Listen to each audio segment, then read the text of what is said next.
May the words of my mouth and the meditation of our hearts be now and always acceptable in thy sight, O Lord, our strength and our Redeemer. Amen. Please be seated. My original intention for today's sermon was to preach the same sermon I preached last year, on this Sunday. It would have been easier last week's sermon to go all over again. And because I really like the themes, I really think it's an important theme that the disciples allowed Thomas to be with them, even though he had rejected their witness that Jesus was alive. He said, "No way, that can't be possible. I don't believe it. I need evidence." And it would have been so easy for them to say, "Okay, if you don't believe us, hit the road. We don't want any part of you." But obviously they didn't do that. They allowed Thomas to be present with them. And presence is going to be the theme of my sermon. They allowed him to be present with them so that when Jesus returned the next week, he was there. He was in the presence of the risen Lord. And he was able to exclaim and proclaim, "My Lord and my God." And I think the ministry of presence is so important. And if you are somebody that maybe doesn't believe fully or understand or is struggling to believe what we proclaim in the creeds and what I say in my sermon and so on and so forth, I want you to know that you are very welcome. Bruce and I talked about this a long time ago, and he had a good line. It's belonging before you believe.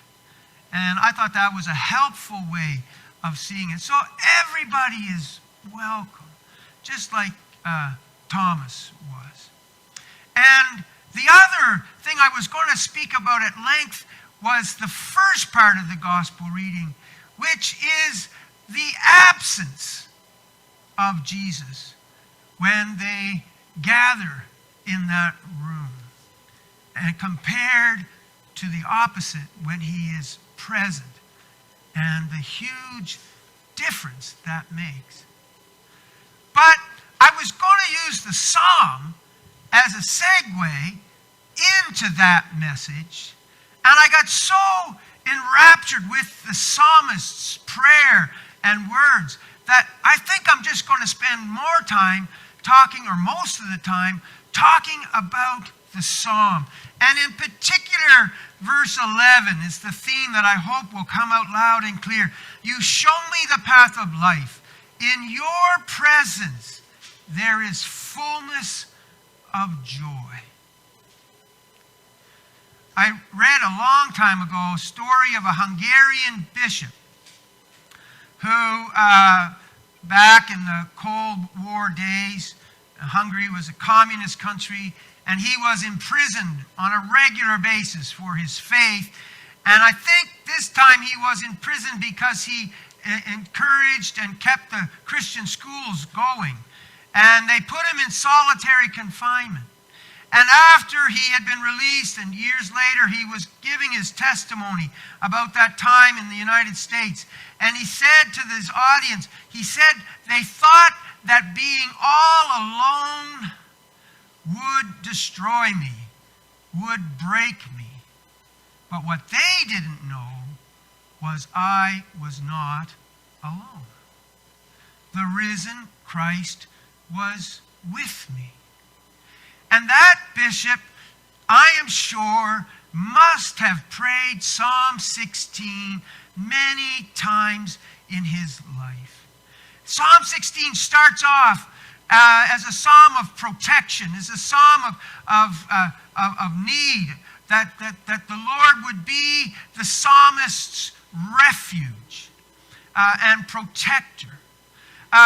We are not sure exactly what he is seeking protection from. Although from the rest of the psalm it seems that it is maybe that he is very ill and he wants to be protected from literally dying, Or it's possible that this psalm is after he has been rescued from some deadly terminal situation. Or maybe corporately, it's a prayer for Israel to be protected as a nation. But regardless, it very quickly moves from a psalm where he is pleading for protection to a psalm of complete and utter confidence and trust. It is a psalm that right off the bat announces that the psalmist is in a relationship with God. You are my Lord. And by extension, that means I am your servant. And we are bound together. And your presence with me is what gets me through. And not only that, but gives me great joy. He says, the psalmist says, apart from you, I can do no good. There's no good apart from you. I think it's either you are ahead of me. You are leading me. You are blessing me. And he uses imagery from Joshua. He says, you're there to protect me or rather, you're there to provide for me. You have always been there. Like the Israelites when they came into the promised land, they were given a lot. And they were given the designated lines for their property. And he uses this metaphor going back to those days to basically say, God, you give me everything. My lot in life, my boundaries are okay, are great. So Esther and I have friends right now, young friends, right now in our home in Graham and Ann. And Esther wants to do some agriculture. I think we'll be farmers before you know it. And have a huge garden. And just conveniently, our young friends are into agriculture and farming and gardening and all this and landscaping and all of this stuff. And we were talking with them yesterday on the phone. And he's done so much research. He's found all the maps and all the government, allotments and where the borders are and boundaries are and what's ours, what's not. And he was excited, and of course it made us excited. This land, this lot, this piece of beautiful land is ours. And it's ours because it's been, all things good come from God. Anyway, the way that Esther and I were feeling was kind of like how the psalmist was feeling, even though in a more profound way. Without God, there is no good. But with God's presence, there is good. And he just has this utter trust. And then with this trust comes amazing joy, pleasure forevermore. Life is rich. Life is good. Life is wonderful in the presence of God. Even though he is either in the middle of a crisis or just got through one, he is declaring that life is rich, life is beautiful when God's presence is with you.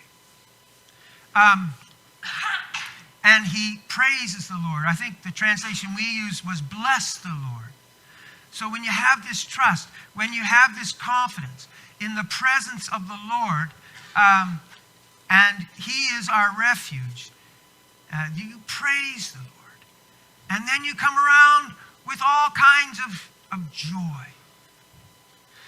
Today, normally Esther walks Buddy on Sunday mornings because I'm a little bit busy.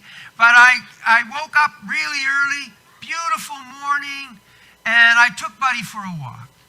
And I just looked at all of the gifts of God, the beautiful trees coming budding out and the flowers and the fresh air and the blue sky.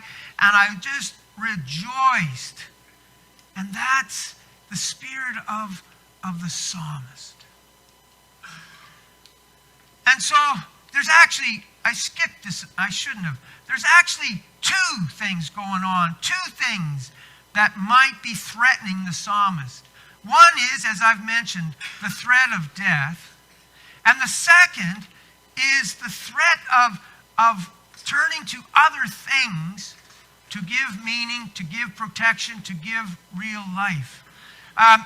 The scholars, modern and ancient, have notoriously found the third and fourth verse of this psalm hard to translate. But I like the translation where the psalmist is sort of imagining talking to somebody else. And this somebody else is saying, you know what? You need some other gods too. You need some other wisdom too. You need to have lots of ammunition in your protection kit. And the psalmist says, Lord, save me, rescue me from that. It is in you alone. And so he fears death. He fears death. He fears maybe being tempted by these other ways to live. And death is such a horrible ending for the psalmist, not so much because he will be gone, but the presence of God will be gone. That, for the psalmist, is what is really dark. But when he thinks about the trust that he has in God presently, it just fills him with joy. One of the reasons why I kind of got captivated with this psalm last night was because going through my mind, like I couldn't remember Hayden and Hendrick's names, I thought, I've read about some Christian that has just basically, their life basically was Psalm 16. And who was it? Who was it? Who was it? And then I remembered, and I can't say his name, Dostoevsky, whatever, the Russian author, brilliant author. And he is hardly a man to emulate because he had a lot of problems. He was an addicted gambler. He was a womanizer for quite a long time in his life. And he had physical challenges you wouldn't believe. But there was a moment where Psalm 16 was him. He was arrested, along with a lot of other guys, and maybe women, that were meeting to read and to discuss things that the Tsar of Russia did not like them talking about. So they were all sent off to Siberia, and they were in prison for quite a while, and then they were told out of the blue, today you're going to be executed. You're going to be shot to death. And they put them all in these death robes, and they lined most of them all up, and they even went ready, aim, and then all of a sudden this horse comes running through with orders to say that the execution is going to not happen. So there you have Dostoevsky thinking, this is the end. I am about to die. Now this mock execution, to tell you the truth, played horrible tricks with some of those men for the rest of their lives. But for Dostoevsky, he saw this as a new start, as a fresh beginning. And even though he had to spend the next 10 years in labor camps and in a Serbian prison camp, he was filled with joy. And for Dostoevsky, he had this amazing, wonderful sense that he had been rescued, that he had been protected from death.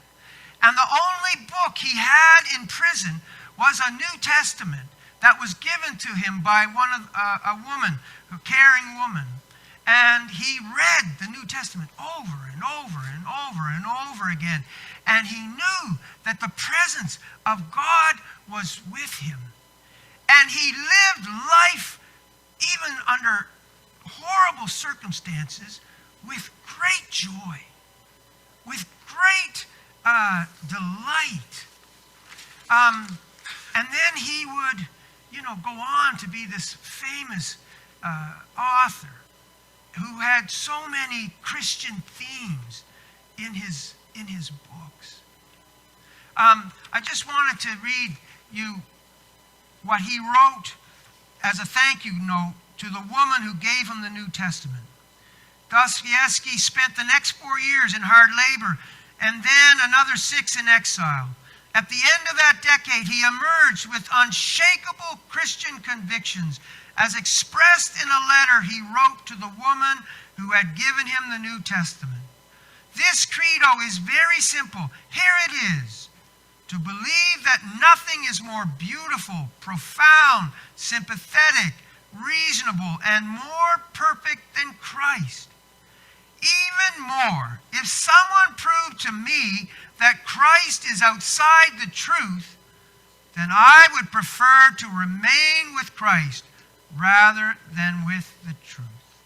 I would prefer to remain with Christ, to be in the presence of Christ. And this is the kind of joy that it brought him. Every minute can be an eternity of happiness, he wrote. Life is everywhere. Life is in ourselves, not in the exterior. And he wrote these words, love, like I did this morning on my walk, love every leaf, every ray of light. Love the animals, love the plants, love each separate thing. Loving all, you will perceive the mystery of God in all. Psalm 16. I picked up Jim to bring him to church. I think he's fallen asleep. But anyway, somebody give him a little nod there. There we go. And he said to me, and I asked him for permission to say this. When I picked him up, he said, what a beautiful day. And he said, this might be the last spring I experience. And so I'm not going to take it for granted. I'm going to get every minute of pleasure out of all these gifts that God has given to me. Now, if I was a betting man like Dostoevsky, I'd say he's going to see a few more springs. But what a wonderful attitude. It's Psalm 16. And you know who else were mesmerized, if maybe that's not the right word, but moved and inspired by Psalm 16 were Peter and Paul. If you read their sermons in the Acts of the Apostles, especially Peter on Pentecost, quotes the psalm. The psalm is their lifeblood. It's their Easter hope. And for them, they see that Jesus was not rescued from death, from dying, rather, but he was rescued from, literally, death. And because of that, we believe that we can live every day in the presence of Jesus. I think that's beautiful. I think that's wonderful. And that, and I'll be really short, I won't say everything I wanted to say about the gospel. But that's what's going on at the start of our gospel reading. You have the disciples. They are locked up in this room. They have imprisoned themselves. They might be praying, be our refuge, God, but they are surely not really behaving with much trust or confidence that God is present and that God's going to help them. In fact, their relationship with Jesus is putting their lives at risk, and they're just cowered in there. Thomas Long, in his sermon on this gospel reading, he starts off by saying a lot of churches like to, and on our websites we do this, most churches do this, we advertise what's good. We got a great youth group, we got a great preacher, we got a great children's program, we got this, we got that, we got lots of parking, blah-de-da-de-da-de-da-de-da. We like to we're friendly, we're family friendly, we're child friendly, we're senior friendly, we're everybody's friendly. It's just a perfect place. And in comparison to that, you have the first church locked up in a room. No mission, no ministry, nothing. And then it changes. Jesus walks in.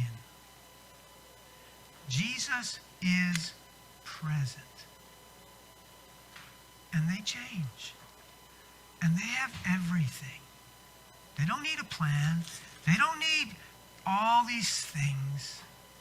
They have Jesus. And they put their trust and their confidence in him. And that, I think, is really the Easter message for us. Hey, it's just that we, of course we plan, of course we organize, of course we do those things so that we can be the best church possible.